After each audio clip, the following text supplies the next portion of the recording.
নমস্কার বন্ধুরা, welcome to SB sport zone. এই ভিডিওতে আমরা কথা বলবো বেশ কিছু গুরুত্বপূর্ণ আপডেট নিয়ে। বেশ কিছু গুরুত্বপূর্ণ আপডেট বেরিয়ে আসছে, এই আপডেটগুলি আজকের এই ভিডিওতে তোমাদেরকে জানাবো।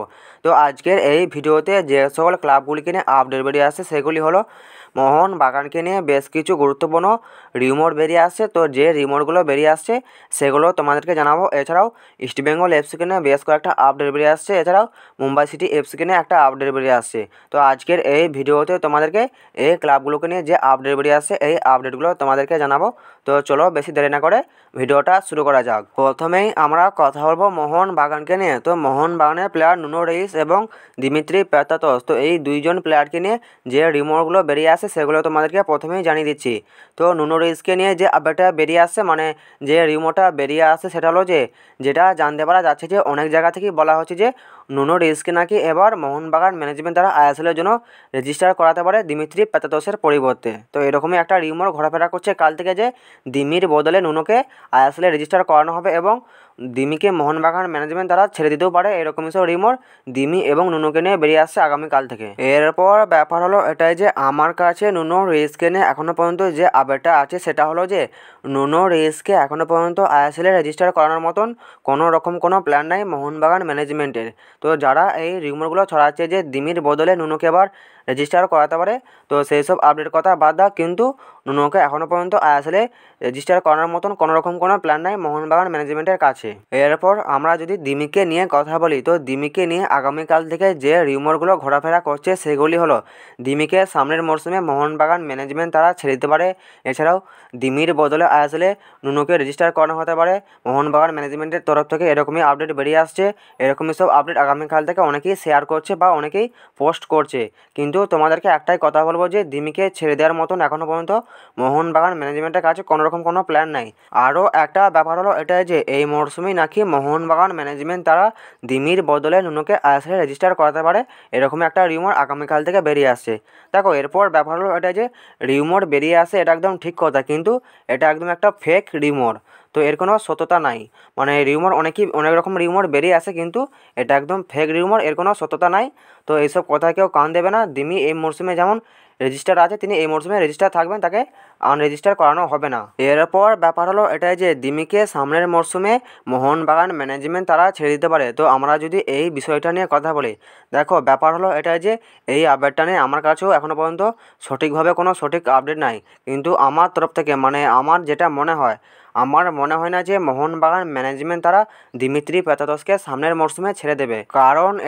কারণ আমার তো মনে হয় না যে দিমিত্রি পেত্রাতসকে মোহনবাগান ম্যানেজমেন্ট তারা ছেড়ে দেবে।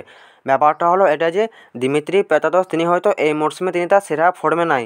তো এটাও তো হতে পারে যে সামনের মরশুমে দিমিত্রি পেত্রাতস তিনি তার সেরা ফর্মটা আবার ফিরে পেলেন, তিনি আবার আগের মতন খেলা শুরু করলেন। এটা হতেই পারে যে সামনের মরশুমে তিনি আরও দুর্দান্ত পারফরমেন্স করলেন।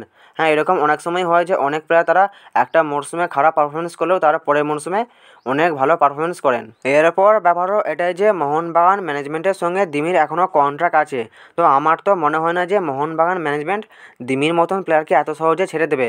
হয়তো এই মরশুমটা দিমির খুবই খারাপ যাচ্ছে ঠিকই, কিন্তু এমন হতে পারে যে সামনের মরশুমে দিমি আরও দুর্দান্ত পারফরমেন্স করলেন। তো আমার যেটা মনে হয় মোহনবাগান ম্যানেজমেন্ট তারা দিমিত্রি পেত্রাতসকে সামনের মরশুমটাও তাদের দলে রেখে দেবে এবং তিনি যদি সামনের মরশুমে তার চেনা ছন্দে ফিরতে না পারেন তাহলে হয়তো তাকে তার পরের মরশুমে ছেড়ে দেওয়া হতে পারে। তো তোমাদেরকে একটাই কথা বলবো যে দিমিকে এই মুহূর্তে মোহনবাগান ম্যানেজমেন্ট তারা আইএসএল থেকে আনরেজিস্টার করাবে না। এছাড়াও দিমিকে ছেড়ে দেওয়ার মতন কোনো প্ল্যান নাই মোহনবাগান ম্যানেজমেন্টের কাছে। তো এই দুজনকে নিয়ে যে রিউমারগুলো যারা ছড়াচ্ছে তোমাদেরকে একটাই কথা বলবো যে সেগুলো একদম ফেক রিউমার। মানে রিউমার বেরিয়ে আসে ঠিকই, কিন্তু এই যে রিউমারগুলো বেরিয়ে আসে এগুলো একদম ফেক রিউমার। এই রিউমারগুলো নিয়ে চিন্তা করার মতন কোনো কারণ নাই। এরপর আমরা কথা বলবো এডু গার্সিয়াকে নিয়ে। তো এডু গার্সিয়াকে নিয়ে সামান্য একটা আপডেট বেরিয়ে আসছে। তো আশা করি এডু গার্সিয়াকে আর তোমাদেরকে চেনাতে হবে না। তো এডু গার্সিয়াকে আশা করি তোমরা সকলেই চেনো। তো আইএসএল কাম্পানো একজন প্লেয়ার, আইএসএল কাম্পানো একজন বিদেশি প্লেয়ার। একটা সময় তিনি এটিকেতে খেলেছিলেন। তো এই এডু গার্সিয়াকে নিয়ে আমরা কথা বলবো। তো এডু গার্সিয়াকে নিয়ে যে আপডেটটা বেরিয়ে আসে সেটা হলো যে একটা জায়গা থেকে জানানো হয়েছে যে এডু গার্সিয়া তিনি নাকি আবার আইএসএলে ফিরতে পারেন। এইরকমই একটা রিউমার একটা জায়গা থেকে জানানো হয়েছে যে এডু গার্সিয়া তিনি আইএসএলে আসতে পারেন। তো এটা একটা পুরো রিউমার, তো রিউমার হিসেবেই তোমরা এটা ধরবে। তো আমি এডু গার্সিয়ার ব্যাপারে খোঁজ নিয়ে যেটা জানতে পারলাম যে এখনও পর্যন্ত এডু গার্সিয়া তার এই মরশুমে আইএসএলে আসার মতন তার কোনো প্ল্যান নাই। তো এডু গার্সিয়া তিনি আইএসএলে আসছেন না। তো যিনি খবরটা ছড়াচ্ছেন 2-3 বার ধরে তিনি এই খবরটা ছড়িয়েছেন দেখতে পেয়েছি। তো তোমাদেরকে একটাই কথা বলবো যে এডু গার্সিয়া তিনি আইএসএলে আসছেন না। তো যিনি এই আপডেটটা ছড়াচ্ছেন তিনি একদম ফেক আপডেট ভিউ পাওয়ার জন্য তিনি এরকম করছেন। এরপর ব্যাপার হলো এটাই যে যিনি এই আপডেটটা ছড়িয়েছেন মানে তিনি আবার জানিয়েছেন যে এডু গার্সিয়া এলে হয়তো তিনি মোহনবাগানে আসতে পারেন। তিনি এটা বলেছেন যে এডু গার্সিয়ার মতন একজন প্লেয়ার মোহনবাগানে খুবই দরকার। আমার যেটা মনে হয় এডু গার্সিয়া তিনি মোহনবাগানই আসতে পারেন। তো তিনি যখন আইএসএলে আসছেন তিনি হয়তো মোহনবাগানই আসছেন। তো তিনি এরকমই আপডেট শেয়ার করেছেন। তো তোমাদেরকে একটাই কথা বলবো, যারা এই আপডেটটা দেখেছো তো তাদেরকে একটাই কথা বলবো, একদম ফেক আপডেট।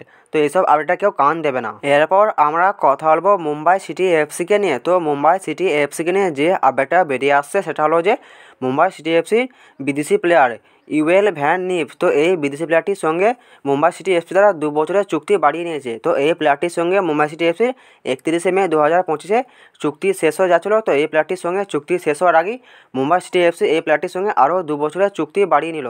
তো এই ইউএল ভ্যান নিফ তিনি ডিফেন্সিভ মিডফিল্ড পজিশনে খেলেন। এরপর আমরা কথা বলবো ইস্টবেঙ্গল এফসিকে নিয়ে। তো ইস্টবেঙ্গল এফসিকে নিয়ে প্রথম যে আপডেটটা বেরিয়ে আসছে সেটা হলো যে ইস্টবেঙ্গল এফসির বিদেশি প্লেয়ার হেক্টর ইয়োস্তে। তো হেক্টর ইয়োস্তে তিনি ইস্টবেঙ্গল অনুশীলন করছেন এবং তিনি বল নিয়ে অনুশীলন করছেন। তো তোমরা সকলেই জানো যে হেক্টর ইয়োস্তে তিনি চোট পেয়েছিলেন। তো তিনি এতদিন রিহাব সারছিলেন। তো এরপর তিনি বল নিয়ে অনুশীলন শুরু করেছেন। তো হেক্টর ইয়োস্তেকে নিয়ে এই আপডেটটাই বেরিয়ে আসলো। এরপর আমরা কথা বলবো জ্যাকসন সিংকে নিয়ে। তো ইস্টবেঙ্গল এফসি প্লেয়ার জ্যাকসন সিংকে বড় দায়িত্ব দিতে চলেছে ইস্টবেঙ্গলের কোচ অস্কার ব্রুজো। তো যেটা জানতে পারা যাচ্ছে যে ইস্টবেঙ্গলের কোচ তিনি জ্যাকসন সিংকে একটা অন্য পজিশনে খেলাতে চলেছেন কেভিএফসি ম্যাচে। তো কেভিএফসি ম্যাচে জ্যাকসন সিংকে ইস্টবেঙ্গলের কোচ তিনি একটা অন্য পজিশনে খেলাতে চলেছেন এবং জ্যাকসন সিংয়ের ওপর একটা বেশ গুরু দায়িত্ব থাকছে এরকমই আপডেট বেরিয়ে আসছে। তো জ্যাকসন সিংকে কোন পজিশনে খেলাতে চলেছে সেটা তোমাদেরকে বলছি না, কারণ এটা বলা ঠিক নয়। তো সেই জন্য আর সেটা বলছি না, কিন্তু জ্যাকসন সিংয়ের ওপর বেশ একটা গুরু দায়িত্ব থাকছে এরকমই আপডেট বেরিয়ে আসছে জ্যাকসন সিংকে নিয়ে। তো আজকের এই ভিডিওতে তোমাদেরকে এই আপডেটগুলো জানানো ছিল, এই আপডেটগুলো তোমাদেরকে জানিয়ে দিলাম। ভিডিওটা যদি ভালো লাগে ভিডিওটা অবশ্যই একটা লাইক করে দিও। যারা আমাদের চ্যানেলে প্রথমবার আসবে চ্যানেলটা অবশ্যই সাবস্ক্রাইব করে দিও। তো দেখা হচ্ছে নতুন কোনো একটা ভিডিওতে।